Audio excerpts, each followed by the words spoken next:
Assalamualaikum warahmatullahi wabarakatuh.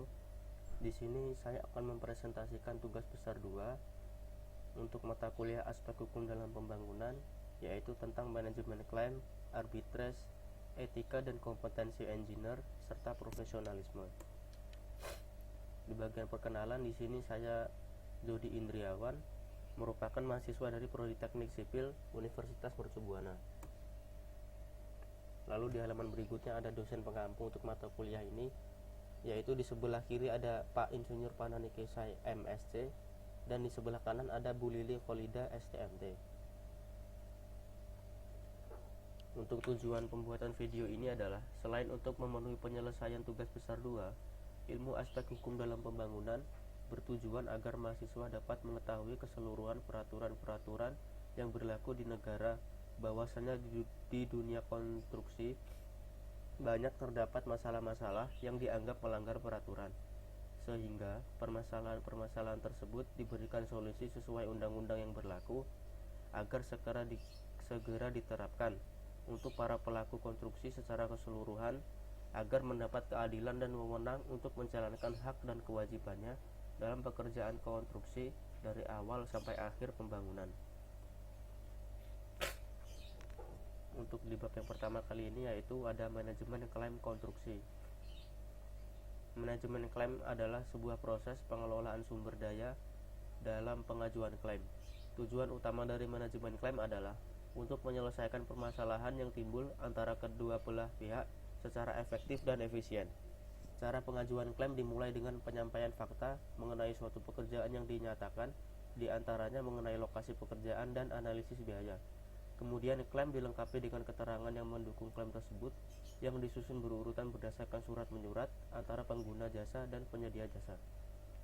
Dalam manajemen klaim ini, prinsip-prinsip hukum dan teori manajemen menjadi landasan penting, terutama pada tahap prakonstruksi. Hal ini dituangkan dalam bentuk standar kontrak konstruksi, teori manajemen risiko, dan sistem pengadaan proyek.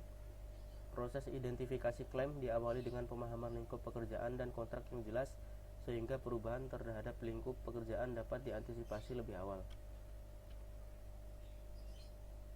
Dan untuk fase dalam manajemen konstruksi, yaitu yang pertama ada proses identifikasi klaim, diawali dengan pemahaman lingkup pekerjaan dan kontrak yang jelas, sehingga perubahan terhadap lingkup pekerjaan dapat diantisipasi lebih awal.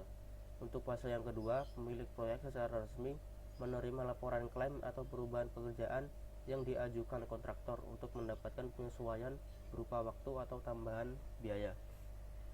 Dan fase yang ketiga, pemeriksaan klaim untuk menetapkan landasan hukum dan fakta atas klaim yang diajukan. Fase yang keempat adalah fase dokumentasi klaim. Seluruh fakta yang menjadi landasan klaim dikumpulkan. Klaim tanpa didukung dengan fakta yang terdokumentasi mengakibatkan klaim tidak dapat diajukan. Dan untuk fase yang terakhir adalah negosiasi klaim. Negosiasi melibatkan kedua pihak yang sepakat untuk mengkomunikasikan masalah sebelum mengambil keputusan. Keputusan menjadi suatu kesepakatan kedua belah pihak untuk menyetujui modifikasi kontrak. Untuk analisis klaim, pengguna jasa harus menganalisis secara seksama klaim tersebut dalam 3 tahapan, yaitu yang pertama analisis secara faktual, yang kedua analisis secara hukum atau berdasarkan kesepakatan kontrak, dan yang ketiga adalah analisis biaya. Analisis klaim secara nyata dan hukum lebih mudah dilakukan jika Anda mempunyai bentuk pengawasan yang cocok, rincian data, pengawasan yang tersusun, dan penetapan kemajuan pekerjaan, pembayaran yang objektif, dan lain sebagainya. Ada 2 metode yang dapat digunakan untuk menghitung biaya-biaya klaim, yaitu yang pertama metode biaya total, dan yang kedua metode kenaikan biaya. Dengan metode biaya total, penggunaan jasa secara sederhana membandingkan biaya sebenarnya dalam pelaksanaan suatu pembangunan atau bagian pekerjaan dengan biaya yang diharapkan atau biaya pada waktu perjanjian awal kontrak. Dan untuk jenis perubahan dalam klaim, perubahan yang dimaksud adalah perubahan desain, perubahan jadwal, harga, serta biaya. Ada 2 kategori, yaitu informal change atau perubahan tidak resmi dan formal change, perubahan resmi.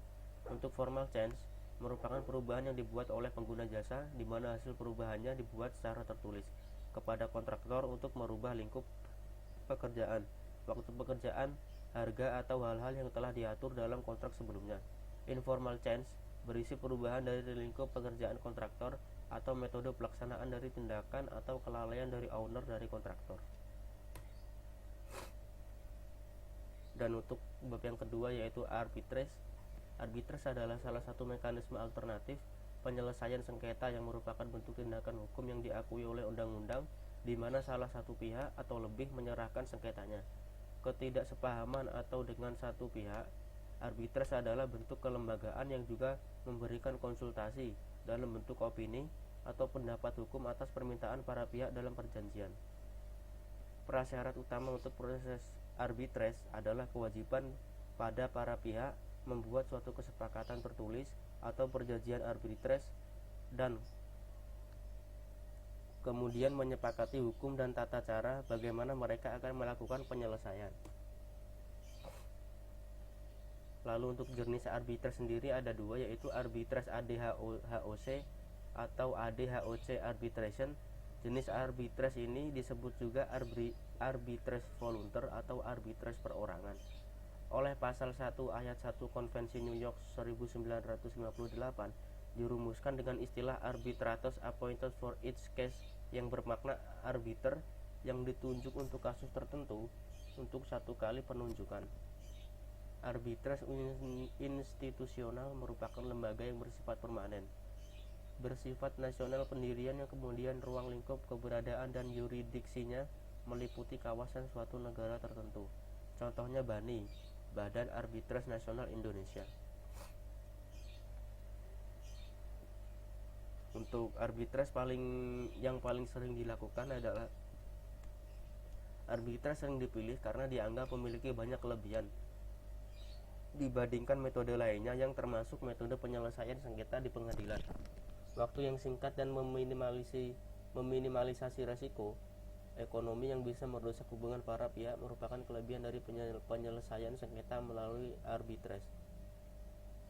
Banyak kelebihan arbitrase antara lain efisiensi waktu, hemat biaya, sangat rahasia, putusan bersifat mengikat atau final, keahlian dan kepekaan para arbiter. Maksudnya adalah para perkara dapat menyesuaikan dengan kebutuhannya. Lalu untuk bab yang terakhir ada etika, profesi, dan profesionalisme.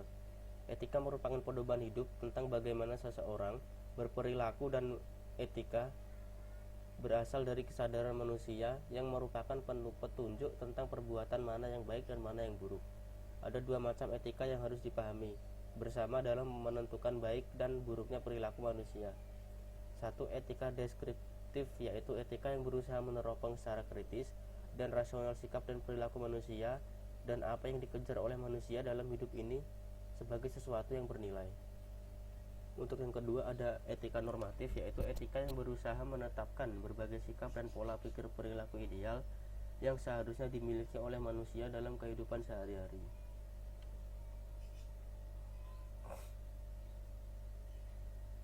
Dan profesi adalah suatu hal yang berkaitan dengan bidang yang sangat dipengaruhi oleh pendidikan dan keahlian, sehingga banyak orang yang bekerja tetap sesuai, tetapi dengan keahlian saja yang diperoleh dari pendidikan kejuruan juga belum cukup disebut profesi.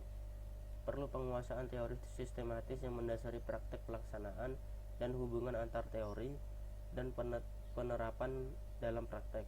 Profesi merupakan kelompok lapangan kerja yang khusus melaksanakan kegiatan yang memerlukan keterampilan dan keahlian guna memenuhi kebutuhan manusia. Dan di bagian terakhir ada profesional, merupakan seseorang yang benar-benar ahli di bidangnya dan mengandalkan keahliannya. Seorang yang profesional harus mampu menguasai ilmu pengetahuannya secara mendalam, mampu melakukan kreativitas dan inovasi atas bidang yang digelutinya, serta harus selalu berpikir positif dengan menjunjung tinggi etika dan integritas profesi.